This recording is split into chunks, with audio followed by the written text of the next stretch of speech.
परिचय। इस समय गर्मियों की छुट्टियां हैं। दोस्त कैरम खेलने के लिए मोहित के घर इकट्ठे हुए हैं। खेल के दौरान बिजली चली गई। खेल पूरा करने के लिए मोहित जाकर जलती हुई मोमबत्ती ले आया। सभी ने जलती हुई मोमबत्ती देखी थी, लेकिन आज नाचती हुई ज्वाला काफी रोचकता से देख रहे थे। चर्चा करने के लिए ज्वाला एक रोचक विषय है। इस पाठ में हम ज्वाला और ईंधनों के बारे में चर्चा करेंगे। उद्देश्य। इस पाठ के अंत में आप निम्न करने में सक्षम हो जाएंगे।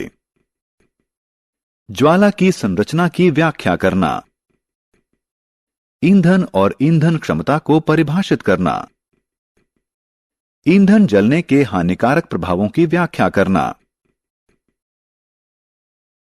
ज्वाला। जब हम लैंप की ज्वाला को देखते हैं, इसका रंग पीला होता है, लेकिन किचन स्टोव की ज्वाला नीली होती है। यह जानना रोचक है कि ज्वाला का रंग ऑक्सीजन की आपूर्ति पर निर्भर करता है। यदि ऑक्सीजन की आपूर्ति कम है, तो अपूर्ण दहन के कारण ज्वाला का रंग पीला दिखाई देगा, और यदि यह अधिक है, तो पूर्ण दहन के कारण ज्वाला का रंग नीला दिखाई देगा। क्या आप जानते हैं कि यह ज्वाला कैसे प्राप्त होती है? जब हम माचिस की तीली से मोमबत्ती जलाते हैं, तो जलती हुई माचिस की तीली की गर्मी मोम को पिघलाती है और वाष्पीकृत करती है, जो बाती के माध्यम से निकलती हुई ज्वाला का निर्माण करती है। इसी प्रकार जब लैंप जलाया जाता है, तो केरोसिन तेल बाती के माध्यम से निकलता है और ज्वाला का निर्माण करता है। मोमबत्ती की ज्वाला की संरचना।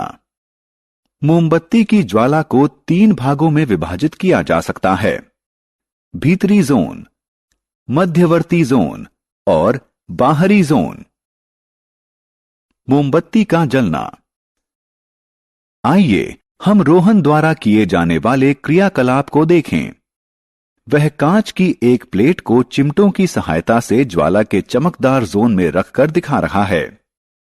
कांच पर पड़े गोल काले धब्बे ज्वाला के चमकदार जोन में उपस्थित बिना जले हुए कार्बन के कणों के संकेत हैं। आइए अब हम दूसरे क्रियाकलाप को देखें। रोहन ने तांबे के एक पतले और लंबे तार को चिमटों की सहायता से ज्वाला के बाहरी जोन में रखा है। तार का यह भाग गर्म होकर लाल हो रहा है। यह इस बात का संकेतक है कि ज्वाला का बिना चमक वाला जोन ज्वाला का सर्वाधिक गर्म भाग होता है। आत्ममूल्यांकन। आइए देखें कि आपने अब तक क्या सीखा। यह एक मोमबत्ती की ज्वाला है। आपको सही विकल्पों को उठाकर उपयुक्त बॉक्स में रखना है।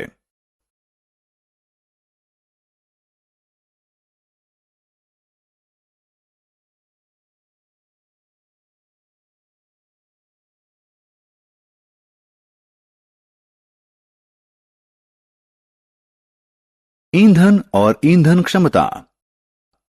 ईंधन ऊर्जा का महत्वपूर्ण स्रोत है। हम कार चलाने के लिए पेट्रोल या डीजल, भोजन पकाने के लिए एलपीजी, हवाई जहाज उड़ाने के लिए क्रूड ऑयल, उष्णता प्रदान करने के लिए लकड़ी का इस्तेमाल करते हैं। ये सभी ईंधन हैं। सभी ईंधन निर्बाध रूप से नहीं जलते हैं। ईंधन क्षमता इसके ऊष्मीय मान द्वारा निर्धारित होती है। ऊष्मीय ऊर्जा की वह मात्रा जो 1 किलोग्राम ईंधन के पूर्ण रूप से जलने पर उत्पन्न होती है, इसका ऊष्मीय मान कहलाती है, और इसे किलो जूल प्रति किलोग्राम इकाई में व्यक्त किया जाता है।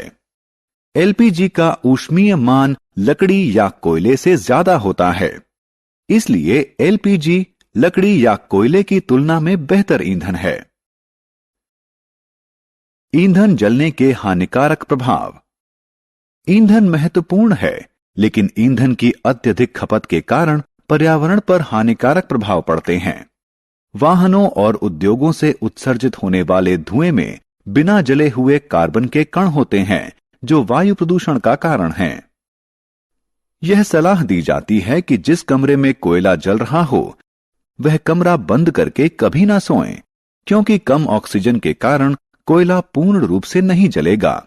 इसके परिणाम स्वरूप जहरीली कार्बन मोनोऑक्साइड गैस अवमुक्त होगी, जिसके कारण उस कमरे में सोते हुए व्यक्ति की मृत्यु हो सकती है। ग्लोबल वार्मिंग और अम्ल वर्षा। हमें ग्लोबल वार्मिंग के प्रति जागरूक होना चाहिए। इसका प्रमुख कारण कार्बन डाइऑक्साइड है। कार्बन डाइऑक्साइड की बढ़ी हुई सांद्रता का कारण ईंधन की अत्यधिक खपत है।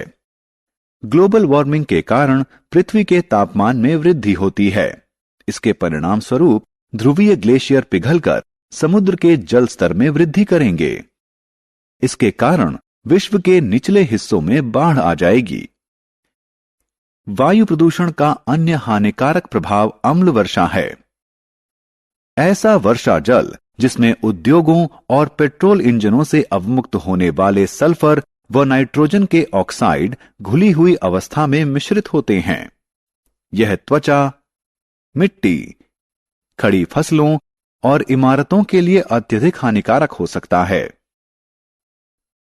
कुछ तरीके हैं जिनके द्वारा हम उपयुक्त ईंधन का चयन करके पर्यावरण पर पड़ने वाले नकारात्मक प्रभावों में कमी ला सकते हैं। इसका सर्वश्रेष्ठ उदाहरण ऐसे कार, बस और ऑटो रिक्शा हैं जो पेट्रोल के बजाय कंप्रेस्ड नेचुरल गैस यानी सीएनजी से चलते हैं। सीएनजी एक साफ और सस्ता ईंधन है। सारांश। आइए हमने जो कुछ सीखा है उसे संक्षेप में दोहराएं। ज्वाला के 3 भाग होते हैं: काला जोन, चमकदार जोन और बिना चमक वाला जोन। ईंधन के अपूर्ण दहन के कारण जहरीली कार्बन मोनोऑक्साइड गैस उत्पन्न होती है। वायु में कार्बन डाइऑक्साइड की सांद्रता बढ़ने के फलस्वरूप पृथ्वी के तापमान में वृद्धि होती है। अम्ल वर्षा